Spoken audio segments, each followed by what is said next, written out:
গোলাম রাব্বি ভাই সহ সারা বাংলাদেশে তাদের পরিবার পরিজনের উপরে খাস রহমত নাজিল করেন আল্লাহ। আল্লাহ এখনো অনেকে সন্তানের লাশ খুঁজে পায়নি, আল্লাহ সকলের বাবা মাকে রুসিলে নাজাত দিয়ে দাও আল্লাহ। আল্লাহ তাদের উপরে খাস রহমত নাজিল করো আল্লাহ, রহমত নাজিল করো আল্লাহ। আল্লাহ যারা এখন আহত অবস্থায় আছে চিকিৎসা, আল্লাহ জালেমের জুলুম থেকে হেফাজত করো আল্লাহ, শত্রুদের শত্রুতাই থেকে হেফাজত করো আল্লাহ।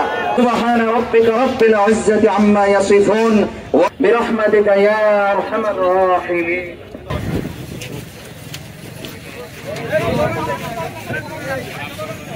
নারে তাকবীর, আল্লাহু আকবার।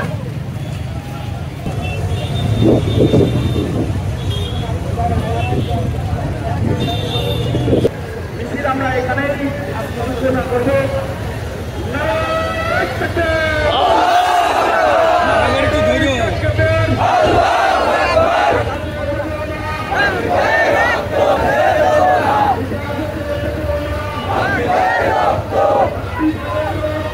Allah